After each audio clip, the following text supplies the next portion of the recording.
নমস্কাৰ আজি ৩ মে অসমৰ লগতে ভাৰতৰ বিভিন্ন প্ৰান্তৰ পৰা সন্ধিয়াৰ কেইবাটাও খবৰ আহি পৰিছে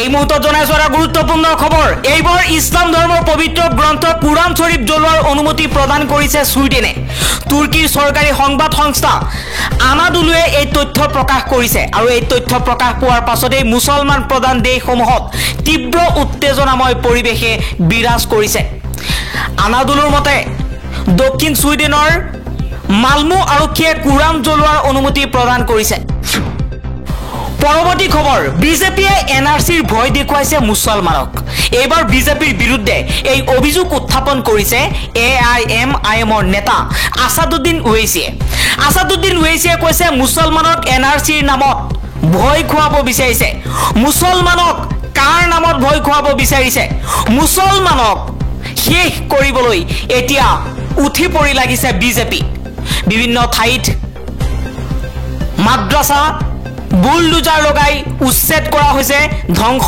কৰা হৈছে বহু ঠাইত মুছলমান লোকক উচ্ছেদ কৰা হৈছে ঘৰ দুৱাৰ সকলো বুলডোজাৰ লগাই ভাঙি পেলোৱা হৈছে বৰ্তমান বিজেপি আৰু আৰএছএছে মুছলমান সকলক শেষ কৰিবলৈ চেষ্টা কৰিছে আৰু আসাদুদ্দিন ওৱেইছিয়ে কৈছে যে যিমানে চেষ্টা নকৰক যদি মুছলমান সকল একত্ৰিত হৈ থাকে তেনেহলে বিজেপিয়ে কোনো পধ্যে মুছলমানক শেষ কৰিব নোৱাৰে আন এটা খবৰ নৰেন্দ্ৰ মোদীয়ে দেশৰ নাৰী যুৱতীসকলক নিৰ্যাতন চলোৱা সকলক সুৰক্ষা প্ৰদান কৰিছে যৌন কেলেংকাৰী গোচৰৰ অভিযুক্ত প্ৰজ্জুল ৰাৱান্নাক দেশ এৰি পলায়ন কৰাত সহায় কৰিছে মোদী চৰকাৰে এইবাৰ মোদী চৰকাৰৰ বিৰুদ্ধে এই অভিযোগ উত্থাপন কৰিছে কংগ্ৰেছ দলৰ নেত্ৰী আলকা লাম্বাই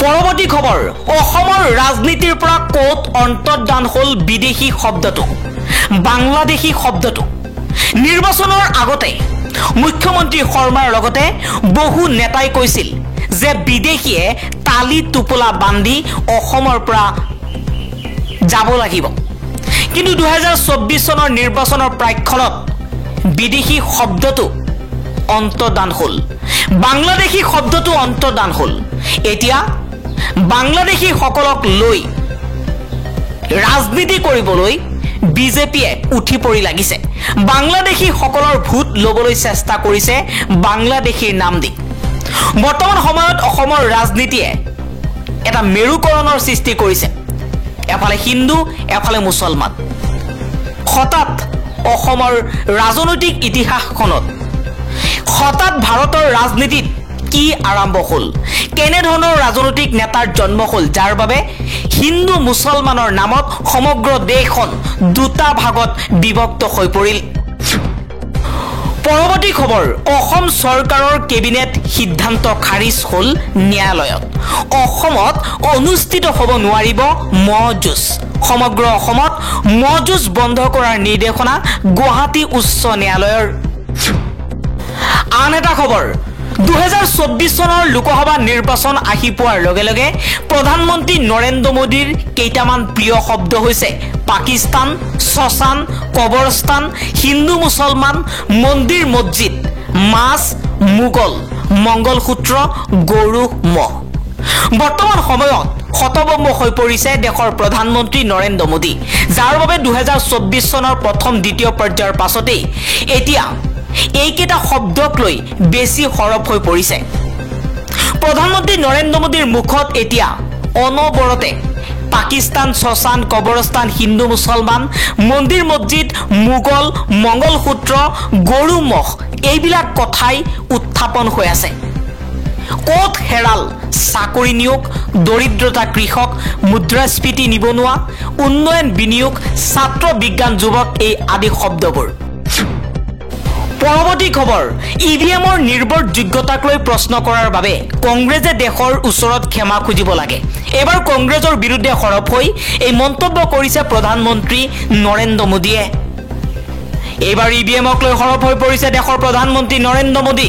প্ৰধানমন্ত্ৰী নৰেন্দ্ৰ মোদীয়ে কৈছে যে কংগ্ৰেছে ইলেক্ট্ৰনিক ভোটিং মেচিন অৰ্থাৎ ইভিএমৰ নিৰ্ভৰযোগ্যতাৰ ওপৰত প্ৰশ্ন উত্থাপন কৰাৰ বাবে দেশৰ ওচৰত ক্ষমা খুজিব লাগে।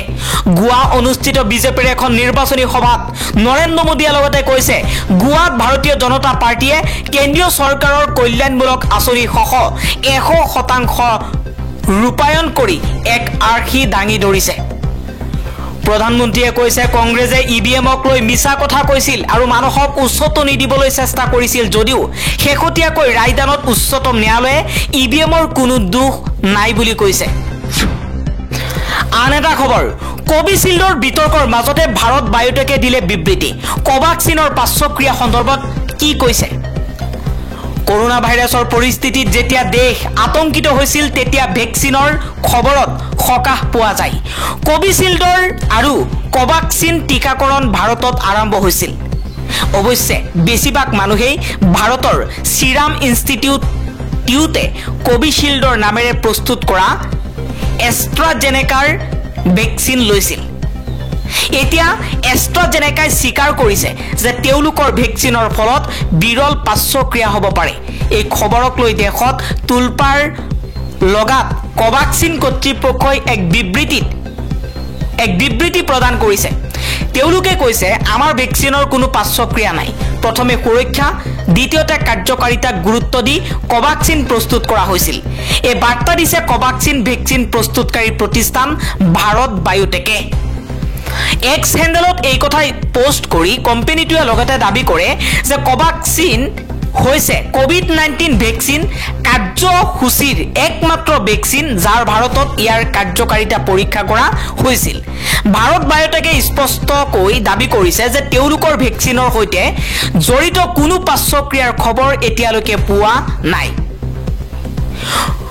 কোভিচিল্ড গ্ৰহণ কৰা বহু লোকৰ থ্ৰম্বচিছৰ লগতে থ্ৰম্বচাইটপেনিয়া চিণ্ড্ৰমৰ দেখা দিছে। অৰ্থাৎ এফালে ৰক্তবাহী নলীত তেজ জমা হ'বলৈ আৰম্ভ কৰিছে, আনফালে প্লেটলেটৰ সংখ্যা দ্ৰুতগতিত কমিছে। এই বিৰল ৰোগৰ বাবে আগতে মৃত্যু হোৱাৰো দাবী কৰা হৈছিল। ইমান দিনে ভেকচিন নিৰ্মাতা কোম্পানীটোৱে এই সন্দৰ্ভত কোনো স্বীকাৰোক্তি দিয়া নাছিল। শেহতীয়াকৈ তেওঁলোকে ব্ৰিটেইনৰ এখন আদালতত স্বীকাৰ কৰিছে যে তেওঁলোকৰ ভেকচিনৰ পৰা এনে হ'ব পাৰে যদিও সেয়া বিৰল। কোভিচিল্ড ভেকচিনে ভাৰতীয়ৰ বিৰল ৰোগ সৃষ্টি কৰিব পাৰেনে?